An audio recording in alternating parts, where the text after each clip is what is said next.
My topic here today is how to save your bones as you age. There are ways to prevent osteoporosis, the ultimate bone disease that cripples the elderly, and plus some more. I mean, those are others, but osteoporosis is one of them. So what is osteoporosis? Basically, it's weakening of your bones. As you age, your bone loses mass, protein, and the calcium, and it becomes weaker. It is able to break easily, bow easily. So that's what osteoporosis is. Okay. I have way too many pages. Sorry, excuse me, please. Yeah. So out of the two genders, women are more susceptible to getting osteoporosis as compared to men, especially because the estrogen that we have in our body till our prime is protective of the bones. As you hit the menopause, your estrogen levels drop, you lose the protection. Then accelerated bone loss happens after that, usually. There are ways to prevent that, and there are ways to reverse it. Firstly, we prevent that by, first of all, most important, eating healthy. Having a good balanced diet is key to everything, and so is the case with osteoporosis. I have some information on calcium and vitamin D, in which foods and drinks have enough vitamin D or calcium. Not all of them have both. Some of them have either or other. So I'll talk about that a little bit. Other thing is exercising, and not just any exercise. You have to have weight-bearing exercises to make your bones stronger. When you do weight-bearing exercises like running or lifting weights, those are the ones that prevent bone loss.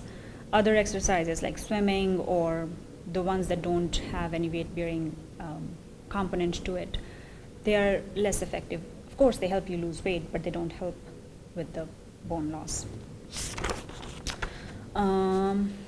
So how the exercise helps it?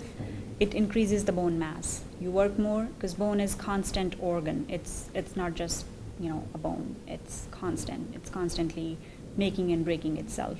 And when you exercise, you bear weight. It helps increase the bone mass. It strengthens the muscles that are attached to that bone. So every aspect of that particular bone that you're working on gets better. Another thing that actually is known to prevent bone loss is smoking. Not smoking. Yeah, smoking. Yeah. Smoking actually speeds up your bone loss. Yes. So there was this study I'm going to quote, that one of the studies suggests that women specifically, because we are already at, by default, higher risk of bone loss, those who smoke 1 pack per day throughout the adulthood have 5 to 10% reduction in bone density by menopause. That results in increased fractures, weak bones, and more morbidity and mortality in the end, or difficulties in life. Other things that are mentioned here are, of course, you avoid falls, you walk carefully as you age, you're at risk of falling, and if you're wearing heels like me, you are at risk of falling regardless of the age.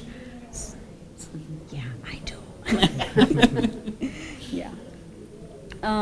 There are certain medications that you may or may not be on that cause the bone loss. Most important one of those are steroids. So if you have any autoimmune disease that you need to be on steroid for example, a medicine called prednisone, that also causes loss of bone. So steroids do cause weak bones. And a patient who is on steroids has a special set of guidelines for early detection. Okay? Yep, that's it. Certain medications to treat breast cancer. So that is also one of those medications that can accelerate bone loss. I'm not going to go into details because that's not the topic. So once you know how to prevent bone loss, you have to eat healthy, you have to eat calcium and vitamin D rich food, overall general eating healthy, exercising, not drinking or smoking, drinking also, yeah, not drinking or smoking. Then next question would be, when do you get screened for osteoporosis? The ideal age, United States Preventive Task Forces, USTPS, yep, they do not have any specific guidelines for the males. They have guidelines for the females because we are very special. And yes, we are. And screening for osteoporosis usually begins after at the age of 65, or 65 or older women.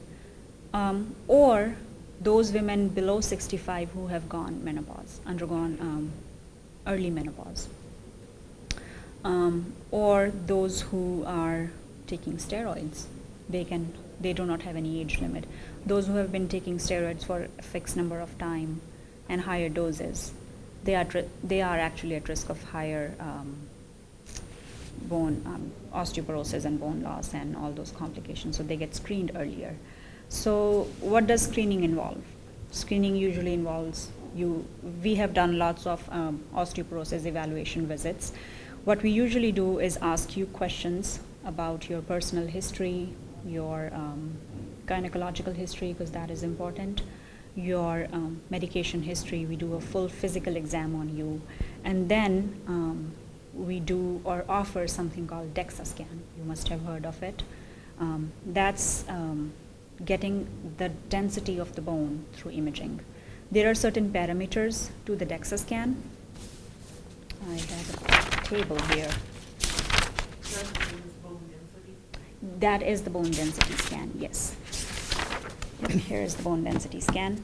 And so they do hip or wrist. If you cannot do the hip or spine, they do these three are the most common bones that they check for to look at your bone density. Once they see the bone density, then we do some calculations which are not important, but basically we look for something called T-score, higher or lower. What's the standard? The normal is if 0 is in the midline, then minus 2.5 is the cutoff for osteoporosis diagnosis. Okay, so if your score is from 0 is the midline, +1 to -1, you're fine. If your score is -1 to -2.5, you have something called osteopenia. Now, osteopenia means you are at risk of getting osteoporosis, okay? Meaning you have not developed osteoporosis, but you may get fractures as well. And -2.5, you have full-blown osteoporosis. It means your bones are too weak for you. And simple movements, simple falls, mechanical tripping can cause debilitating fractures. Yeah, those are the ones. You don't have to remember all those details. No. So we will do the calculation yeah. for you. We do the calculations for you. We just tell you whether you have osteopenia or osteoporosis, and what's your percentage score. Yeah, that's it. That's what we do. So say I'm going to go through each category. For the normal bone density, what's next? Well, there's no medical management required for normal bone density. You continue your exercise, you continue avoiding smoking, you continue eating healthy, and then it is recommended that we check your bone density again in 2 years. Yeah. Then when you have osteopenia, you are at risk of getting osteoporosis if you're not treated. We start with vitamin D and calcium supplementation. And how much vitamin D and calcium supplementation you need, we usually provide you a booklet and tell you, and I think this is some of the information is here, on as to what food includes how much vitamin D and what food includes how much calcium. Usually you need 1,200 milligrams of calcium in your diet per day for women above 65, or for adults basically, male or female. and preferably half of it should come from your food rather than your supplements. But if you cannot do that, then have supplements. Same as with vitamin D. You need to have a certain amount of vitamin D in your diet, and that's it. So next thing is, if you have osteopenia, but you still had a very typical vertebral fracture or the fracture of the spine or fracture of the ankle, we still need you to treat. We still need to treat you. If you have osteoporosis, we still need to treat you. So treatment. There are many ways to treat. There were historically many ways to treat osteoporosis because, as I said before, estrogen was considered helpful. So initially they thought estrogen would be helpful, but now it has come up with certain risk factors of breast cancer. So right now, the best medications to treat osteoporosis are something called bisphosphonates. You must have heard of that. If you have not, then once you have your bone density screening, you will hear about them. Bisphosphonates are, they stop and reverse the loss of bone. But that does not mean you don't get to exercise. You do have to exercise along with it. Once you are put on bisphosphonates, there are certain dietary restrictions, which I will talk about a little further. Dr. Zhang, do you have anything to add in the meanwhile? Oh, you can continue. I can add it. Okay. All right. So they are the first line best medications that we use for treatment of osteoporosis, specifically in postmenopausal women. The thing about them is they are taken once a week if taken orally, so you don't have to take them every day. You can fix a day and you take them. They need to be taken with 8 ounces or a full glass of water. You cannot lie down. After taking that, you have to walk around, make sure that it gets below. Why? Because they have certain side effects and can cause irritation of your food pipe. So you don't want that. You'll have bad heartburn. So those are the medications. If these instructions are specific if you get the medication, these are specifically written out for you. Wait at least half an hour before eating anything, and do not eat or drink anything, and wait at least half an hour to an hour, and sit straight, walk around after taking that medication usually. I think it's important to know, well, of course, if you do have osteoporosis, we will treat it. I think it's important for, as a senior talk and community, to know how to prevent it. And one good thing is to know how much of calcium and vitamin D you take every day. Yeah. And it's crucial to reach that number, like 1,200 of calcium, 800 vitamin D. And we do have a list of different food. I think it's easy to Google. Anybody can Google it. How much of food, like vitamin D or calcium in the food. So I believe 1 big cup of milk. How many calcium? How much calcium would you guess inside of it? Yeah, about 200 to 300. So it's not that much, So you have to drink 6 big cup of milk, which is almost impossible for everybody.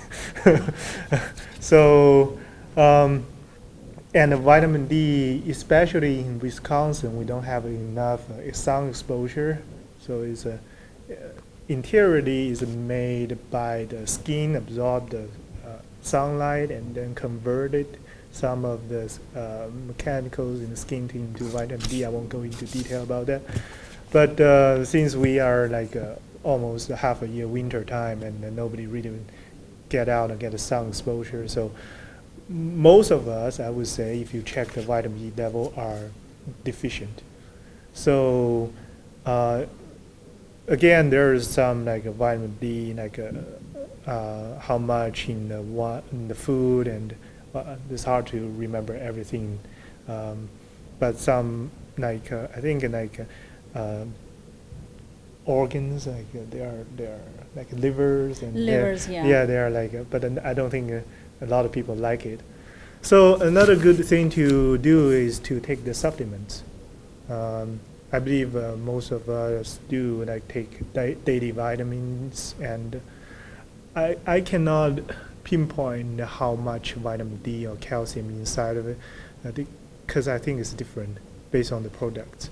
And usually, based on my knowledge, it's like 600 of calcium. Usually that's only 600 of calcium and maybe 600 to 800 of vitamin D inside of the small vitamin pills, like multivitamins are combined. If you think by searching, by doing some research of what you eat, what your diet every day, to see if it's meet the criteria, you can like take even more of a supplement if you cannot reach that. I would recommend everybody like doing that, not to wait for your T-score to be getting worse, you know. So if you do have like a normal bone density, you can still do that. It's not harmful, yeah. Just not like overshoot too much. Yeah. So if you guys come to the hospital or clinic for your DEXA scanning or osteoporosis evaluation or assessment, we do give you a booklet which contains, like for example, which fruit or milk or chocolate milk. They even have differences for chocolate milk and skim milk in 2%. How much of calcium do they have? That's an estimate that varies with the brand, but you will get an idea. So we do give you a booklet. That I just had looked at something. I don't think they gave me any booklet. Oh, well, do we have a printer here? We can make copies if you want. We do have some information. That's all right. My bone density was good. So. Good, good, good. So the first and foremost thing for all of you would be, for all of us actually, would be to keep taking your multivitamins, which are very important, especially as Dr. Zong said in Wisconsin. You don't get sunlight, and I take extra vitamin D on top of my multivitamin daily because I know it's going to be low. Yeah. So yeah, I take extra calcium and vitamin D with my diet along with a multivitamin. That is it. So you start taking these medications, there are side effects to them, which your doctor would be able to discuss better and more. I just told you about the esophagitis or the inflammation of the food pipe. But yeah. And then when you are on those medications, you keep having those blood tests to check your calcium, to check your vitamin D, maybe some urine tests to see if you are excessively excreting your calcium. There are certain diseases as you age you can develop, and we just want to rule those out. And then you have DEXA scan every year or every 2 years, depending upon what your physician says. If you're not able to take those medications once a week, then there are also IV, intravenous medications available. They're once a year, long acting. So those are also helpful. So deliverance of those medications is case by case. So I wouldn't go into details. I have all the information if you want, but it will be case by case. It won't necessarily apply to your case. Okay. There are certain ways to get more information, and I do have things that if you are aware of the internet, if you have internet access, or you can give them a phone call if you want. There are certain libraries and National Osteoporosis Foundation, etc. They have their phone numbers and their email addresses to get the right kind of information to you, and they're reliable informations like we are giving from Up to Date or our processes, not just Google Talk. Okay. I think in a nutshell, just do exercise every day, weight-bearing exercise. At least we say like how much? 150 minutes per week. 150 minutes per week exercise, and get enough supplement of calcium, vitamin D. Avoid those bad habits. And get the DEXA scan on time, the bone scan. I mean. And if you do develop osteoporosis, unfortunately, then your doctor is going to help you with it. You know? So Yeah. What does yoga do for people? I was just gonna say, We're all, yeah. we're all We're- old, and I'm not probably gonna do too much weight bearing type thing. So weight bearing exercise doesn't mean that you have to bear the weight. Wait, Like you do don't- you don't- Okay. No, walking is a weight bearing Weight-bearing. exercise. So doesn't mean that you have to do the squat and carry those and do in the gym. But yeah, let me clarify that. Yeah, weight bearing means you bear your weight. You know, So walking you bear your Walking weight. is bearing Yeah. weight. Yoga, Yoga- well. And it's gentle yoga. Certain It's, Yeah. positions may be bearing weight, Maybe. but not all of them. I don't know, when you're done, you feel like you did some weight bearing. it's 40 minutes twice a week, and it's a top to bottom. Yeah. Stairs are weight bearing. Mhm. Yeah, stairs are weight bearing, walking is weight bearing. I don't have any scientific evidence of what I tell my patients right now, but what I tell them is that if you're, like you said, they're not able to go to the gym to do weight bearing exercises. So any bottle, like a Coke bottle, Diet Coke bottle, avoid the sugars, or water bottle, I just ask them to do this. They can use it with a water bottle. They don't have to go to the gym to do weight bearing. So they can use, their arms with simple things that are available at home. Yeah, and you don't have to bear weight for, how much is the round thingy at Hmm? the gym? Weight, how much is the standard weight? Oh, there are so many different standard weights. I mean, From 1 pound to 1 pound. 100 pounds. yeah, One so I pound, mean, yeah. you can use that. You don't have to go to the gym. You can No. have gym at home by walking and just doing these. Or just simply walking around. Yep. Yeah. And it's very pleasant outside. Yes. Yes, now. Yeah. All right. So we will take questions. So could you just read off a few of those, like, more common food things, that you could get those? Yeah, a lot. Oh, Like, here it is. So these are the foods with the calcium in milk. milligrams. so we and- go with the calcium first. Yeah. Milk, 2% or 8 ounce, 300 calcium. Milligrams. Yogurt, 6 ounce is 250. Orange juice, 8 ounce. That's with calcium one. You can buy those with calcium one, 300. Tofu, personally my favorite, 435. Cheese, depends on what kind of cheese. A range from 200, 1 ounce, 200 to 300. And soy milk, 8 ounce is 300. So basically cheese, milk, yogurt. Yeah. If you can And do it that. does give a difference. So one medium orange, if you eat a medium orange, you get like 60 milligrams of calcium in it. Which means you have to eat 20 orange. I mean, you substitute like orange in the morning with milk, or fortified milk is always good. So these are the examples of foods. These are calcium and vitamin D. Basically are like fish, meat, those kind of things. They have like yogurt as well. Yes, salmon, about 400 to 500.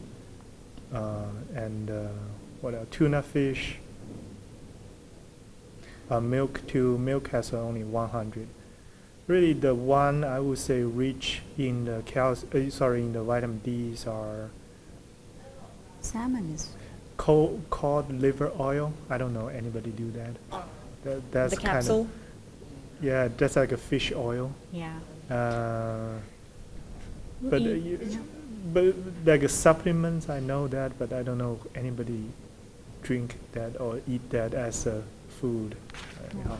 So If you eat an egg, like a whole egg with the yolk, you get 25 units of vitamin D in it. Just 25. So as I said, it's not that easy to meet the criteria of 800. And you have to eat a lot, or like a lot of food rich in the vitamin D, So supplements is the or way to just go. do the supplements. So basically, one big calcium vitamin D supplement has already. Where is it? Yeah. that Got one. 800 already. So I think they're brand, Calcium, they're brand wise. Right. 60 plus D3, that's 800 of vitamin D already. So it's caltrate. Caltrate is I don't know, they're giving us brands, Citracal and Caltrate. So The- Caltrate has like 600 of calcium and 800 units of vitamin D. That's the standard requirement, 800 minimum per day. If you get Caltrate. gummies, you get less vitamin D because they add other stuff.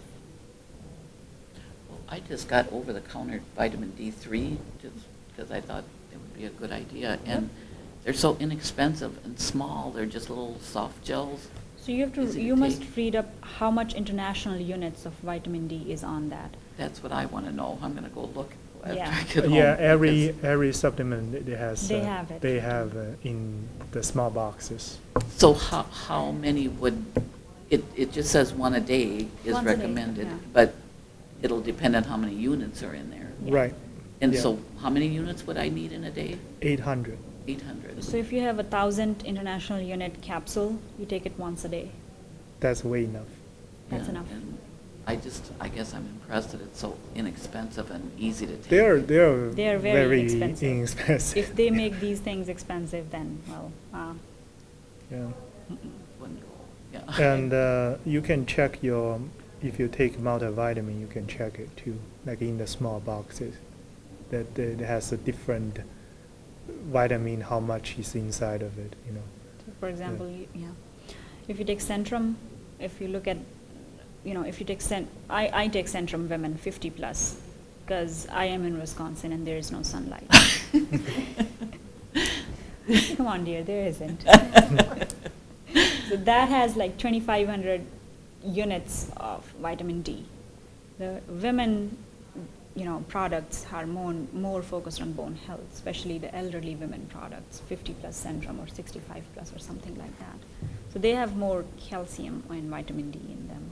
That's what I did. All I do when I shop is look at the, boxes in the back. Yeah. So if you have normal calcium and vitamin D, if your bone density is good, that means that doesn't mean you don't take these supplements, because these are the basic requirements that your body needs. When you have that test, how, is that invasive or is it more like a scan, Scan. X-ray It's kind of X-ray thing? scan. Mhm. Yeah, it'll hurt you. You If- lay there and they say, okay, you're done. Yeah. Is the price of it what keeps, That's insurance based, but if you are 65. I think Medicare covers Medicare it. covers Yeah. it, because if Yeah. you're there is? 65. I'm not old enough yet.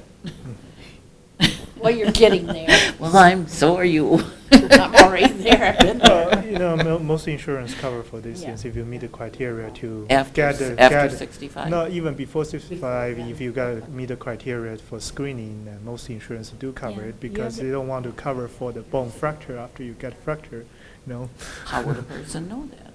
So if you are on steroids, if you had early menopause, if you are having pain, weakness, if you had a fracture, you twisted and had a fall, not even a fracture, if you had a fall, if you're losing height even before you're 65, because that would mean your bones in the spine are becoming compressed, and that's called a compression fracture.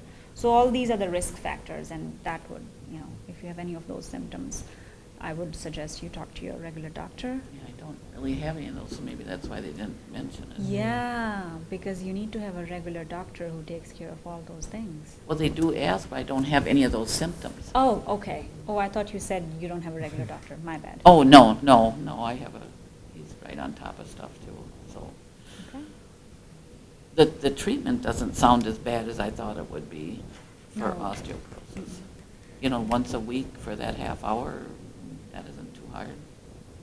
And the rest of the week you take your calcium and vitamin D, how much is recommended by your doctor. So before we prescribe these medications, we do a full vitamin D level, your urine examination, blood tests. You do go through a battery of tests before we prescribe these medications. Because every medication has a side effect. Mhm. So we have to make sure that our boxes are checked before we prescribe you such powerful medications. I mean, they're reversing your bone loss, so they are powerful. Yeah. Anything else?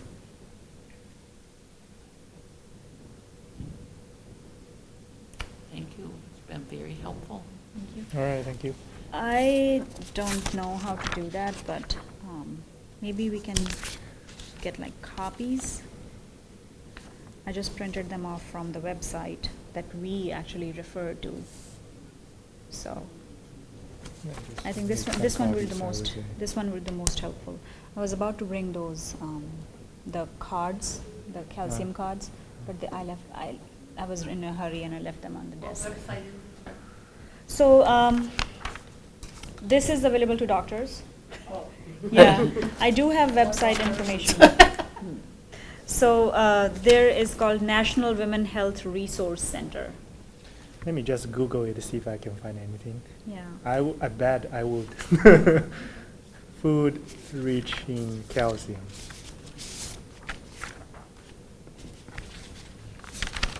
Oh, And there it vitamin D. is.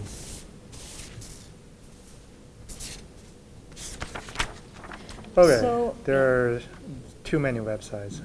of that. So there's a toll-free number that is available if you want to write that down. It's 800-624-BONE. That's the Osteoporosis-Related Bone Disease National Resource Center. Say it once again. 800-624-BONE, B-O-N-E, so 2663. How's your memory? There. 624 bone. 624-BONE, yeah. And there are various websites that I came across. I did not check the particular websites because I had the master source. But they provide reliable health information for patients. So they're simple language, not complex terms like I used in this whole thing. So